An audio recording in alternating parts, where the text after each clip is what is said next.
In the heart of Slavic folklore, one tree stands above all others in both strength and significance, the oak. So far, we covered many trees representing woman's nature, and now it is our turn to cover the other side. In this episode, we will explore the profound symbolism of the mighty oak tree in Slavic folklore, the tree of Perun, the god of thunder and lightning, who is believed to wield his power from the branches of the sacred tree. I figured before we transition to the next chapter and my art projects, how many of you know I have a novel? Be honest in the comments. Anyway, before we wrap up with summer, I would like to pay tribute to the tree symbolism series and conclude it with our big boy, the oak tree. У лукоморья дуб зеленый, золотая цепь над убитом, и днем и ночью кот ученый все ходит по цепи кругом.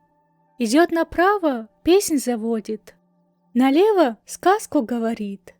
Там чудеса, там леший бродит, русалка на ветвях сидит. The oak tree in many legends is described as the center of the world and represents nobility and strength in Slavic folklore.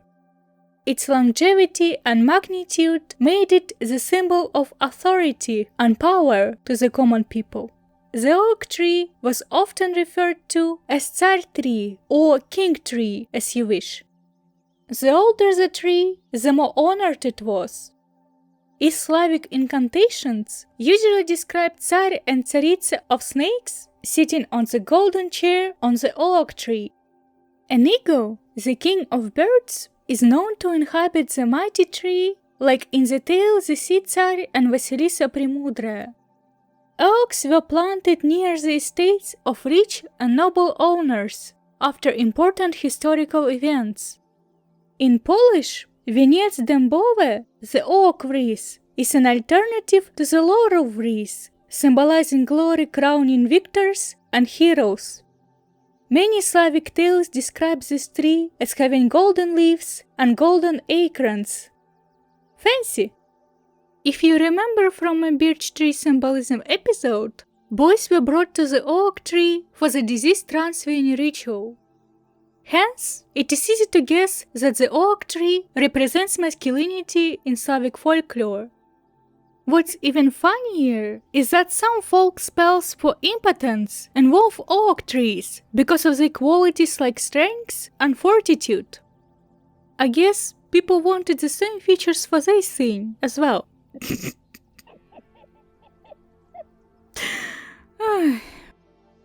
The wood is noted for its durability, so oak symbolizes strength and good health in general, both spiritually and physically.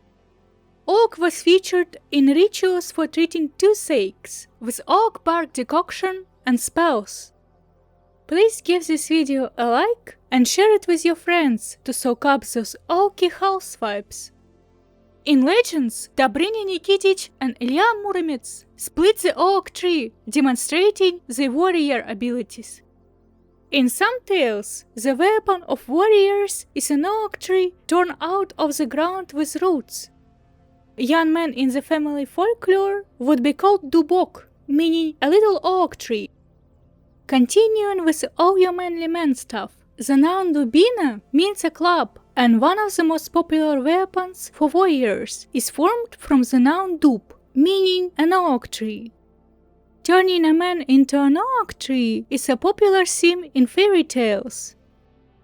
Shall you know, dandelions, if something is named with adjectives related to oak, it is the best of the best, except for the noun dubina, in its alternative meaning, a stupid person.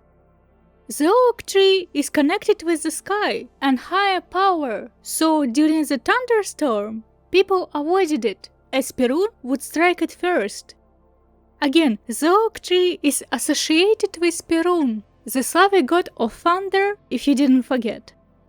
Oak forest was a sacred place for gatherings and rituals like assemblies, wedding ceremonies, and courts. the Slavic people would often come to the oak tree to ask for health and sit under it with heads leaning against the trunk to connect to its powers. Also, the oak tree can share its wisdom with people who sleep under it. A Serbian poet, Jovan Dučić, recorded a story about a woman in Montenegro who became a cattle healer because she was given knowledge about medical herbs after she came to the oak tree to get rid of her sickness. The Slavs would sacrifice animals, money, and food like bread to the oak tree to redeem the sin of defiling the holy tree with disease. Additionally, the prohibition of hurting the tree was a cultural norm among many Slavic tribes. People believed that breaking the branches of the oak tree or using old branches for the firewood could end their lives and bring misfortune. On the other hand, oak branches were believed to have protective properties and were often used to bless the Slavic households as talismans. The tradition varies depending on the region, but the key takeaway from this section is, if you take a souvenir from the oak or outsource your disease to it, bribe the tree to be on the safe side. The deep roots and sturdy trunk of the oak tree connect the human world to the spiritual world and serve as portals for communication with gods and ancestors. Thus, a lot of items for funerals, such as gravestones, coffins, and crosses, were made from oak wood. If a person has a coffin made of oak wood, it signifies its owner's high rank and wealth. Smoke from burned oak leaves was considered an effective remedy for evil magic. To continue the supernatural, oak branches were an important attribute of Kalyatki times. And heck, they make great brooms for banya. They were second in popularity after the birch broom. To learn more about Kalyatki and the spirits of banya, aka Slavic sauna, check out my previous episodes. During Kupala Night, Slavic people would jump over bonfires near oak trees to cleanse themselves of evil spirits and ensure health and prosperity. Oak branches were also part of the traditional Kupala wreath. Vows made under the oak are believed to be enhanced by the tree's powerful spirit, ensuring lasting bonds and mutual growth. After the transition to Christianity, the oak tree hasn't lost its revered position. The oak tree's natural qualities embody the concept of spiritual strength, steadfastness, and stability, just like the believers. The oak of Mamre from the Old Testament is a symbol of God's covenant with Abraham, Genesis 18:1-15, representing divine protection and the everlasting nature of God's promises. In Christian art and architecture, oak leaves and acorns are commonly used motifs, symbolizing strength, endurance, and the eternal nature of God's kingdom. In addition, oak groves have historically been sites for outdoor liturgies. The Slavs would often dedicate oaks to saints, such as the Oak of St. George in Versi, Macedonia. Oak trees were also often planted on the grounds of the monastery. During the Feast of the Holy Trinity, Pentecost, branches of oaks are often brought into churches to be blessed with the outpouring of the Holy Spirit and used in the household as a good luck charm later. Being an integral part of Slavic culture in the pagan and Christian periods, it is not surprising that the sacred tree is celebrated in art. Painter Alexei Kondratyevich Svarasov dedicated the entire series to the oak tree, along with other marvelous pieces of art. The oak is also popular in classical literature.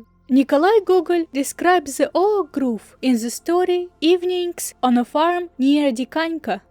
In War and Peace by Leo Tolstoy, Andrei Bolkonsky meets with an oak tree twice, and the tree's appearance reflects Bolkonsky's spiritual growth. poet Alexander Pushkin, in his poem Ruslan and Lyudmila, describes the oak tree with the golden chain in the prologue that I read for you in this episode, and this scene became a staple in the fairy tale world, with many artworks later referencing it. For example, many modern cartoons feature it in the setting. In Slavic folklore, the oak tree holds significant symbolism and is regarded as a sacred and a powerful symbol. It represents strength, longevity, and resilience in Slavic culture and plays a prominent role in many myths and legends, ancient and current. And what does the oak tree mean in your culture? Tell me in the comments, dandelions. While we wrap up the episode, I just want to add that masculinity doesn't come from your ability to break an oak trunk. Don't mix oak content with toxic podcast bros, please. Masculinity comes from authentic actions, even if it's small, like an acorn. And so, the sacred oak continues to inspire and give power, its roots deep in the earth, its branches reaching for the stars. И я там был, и мед я пил, у моря видел дуб зеленый, под ним сидел и кот ученый, свои мне сказки говорил.